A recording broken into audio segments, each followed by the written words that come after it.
어린아이들의 성에 대한 질문들 들었을 때 우리는 어떻게 이야기를 해야 될지 난감할 때가 있어요. 그런데 기본 법칙만 이야기해 드리자면요. 아이들이 궁금해 하는 만큼이에요. 그러니까 아주 자세하고 아주 실질적으로 이야기하세요가 아니에요. 그건 유아기를 지나서 이제 아이들이 진짜 성 호르몬이 나오기 시작하는 시기 전후로 이야기를 하는 거고, 유아기 아이들은 궁금해하는 만큼만 대답을 해주는 거예요. 그러니까 아이들이 이 나무는 왜 이렇게 커? 이건 왜 이렇게 뾰족해? 라고 이야기를 했을 때 이러이러해서 뾰족한 거야 라고 얘기할 때 아이들은 그러니까 그게 왜 뾰족하냐고 이렇게 대답을 한단 말이죠. 그래서 우리가 답답해서 아니 아까 얘기했잖아 이렇게 돼요. 이 유아기 때의 그 질문들은 내 호기심이 해결이 됐는지 안 됐는지 이게 포인트지, 아, 그렇구나를 얻기 위한 게 아니에요. 때문에 성에 대한 질문에 대해서 너무 깊게 대답을 하면 몇 가지의 역효과가 나는데요. 하나는 아이가 질문에 대한 답을 듣다가 이탈을 해버려요. 그래서 너가 궁금했던 거 아니야? 이렇게 되는 거. 두 번째는 그것까지 궁금하진 않았는데 그런 거였어? 라고 해서 성에 대해서 자연스러울 수 있는 흐름을 오히려 그렇게까지 대답을 하여서 역효과를 냅니다. 때문에 유아기의 성에 대한 질문의 기본 대답은 어떻게 해요? 궁금해하는 만큼이에요. 그럼 실제적인 예를 들어서 제가 설명을 해드리도록 할게요. 아이들이 하는 질문 중에서 엄마는 왜 고추가 없어? 이런 질문 있죠. 그러니까 남자와 여자의 그쵸 우리 생식기의 다름에 대해서 아이가 질문을 할 때가 있어요.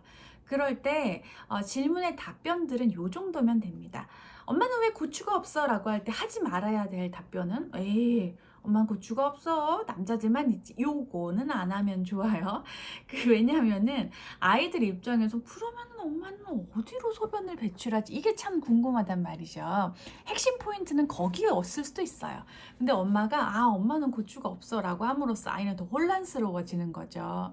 그래서 그럴 때는 여자와 남자는 고추의 모양이 달라. 그래서 이름도 달라. 뭐 고추 잠지, 음경, 음순 이렇게 알려주면서 아이에게 모양이 다르니까 이름도 달라. 이렇게 이야기를 해주시면 되는 거예요. 그런데 딸들이 아빠에게 아빠의 왜 고추 밖에 나와 있어? 저렇게 생겼어? 라고 물어볼 때 있죠. 그럴 경우에는 아이가 아기씨와 아기집 이야기를 안다면 그걸 얘기하면 되는 거고요. 이런 거죠. 아기씨를 전달해 둬야 되잖아. 그래서 음경은 밖에 있는 거야. 아빠의 몸속에 있는 아기씨를 전달해야 되잖아.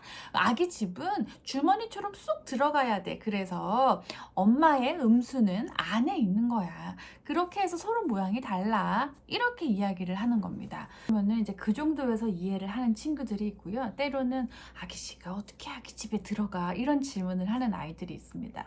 간혹 이런 질문을 하는 아이들이 조금 비정상적인 거 아닌가요?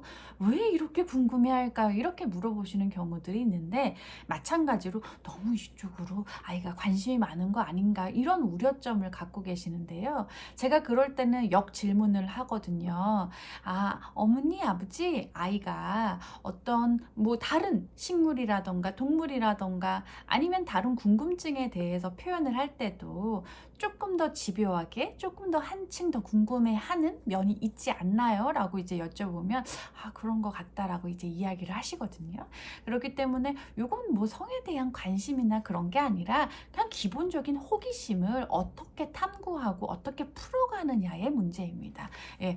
그러니까 그런 경우에 아까 어떻게 그 아기씨가 아기집에 들어가는 거야? 이렇게 질문을 했을 경우에는 아기는 어떻게가 궁금한 거거든요. 그래서 이렇게 대답을 보통은 하죠. 아기씨가 엄마의 몸속에 들어가는 길이 있어. 질이라는 길이거든. 거기 길을 통해서 들어가지. 이렇게 이야기를 해줍니다. 이런 질문들을 우리가 막 이제 제가 예시로 들어드리지만 가끔은 예시 밖의 이야기들도 분명히 있을 겁니다. 그러면 우리가 어떻게 대답을 해야 될까 난감할 때가 있는데요.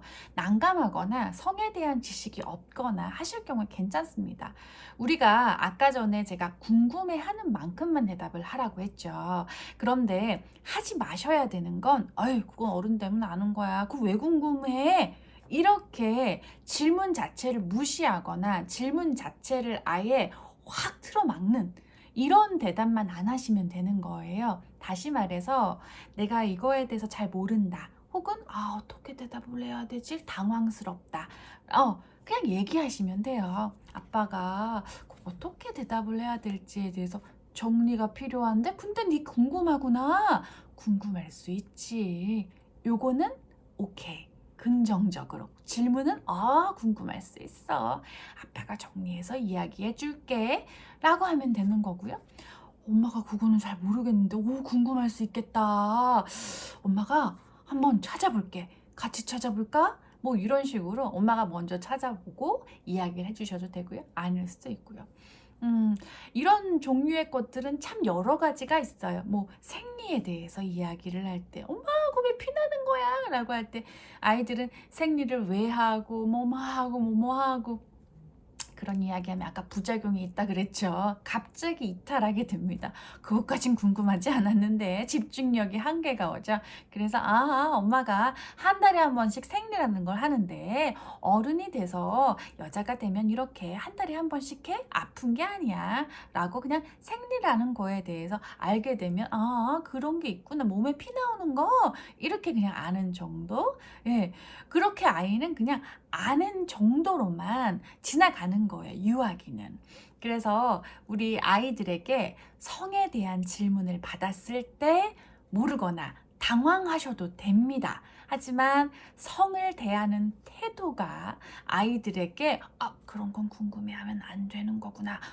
그거는 창피한 거구나. 이렇게만 여기지 않게 하시면 됩니다. 너무 자세하게 일러주면 아이들이 이탈하거나 어떻게 한다고요? 그렇게까지 할 필요는 없었는데 라고 해서 부자연스럽게 됩니다. 때문에 유아기의 성교육에서 질문에 대한 대답 꼭 기억하시면 일상생활에서 도움이 되실 것 같습니다.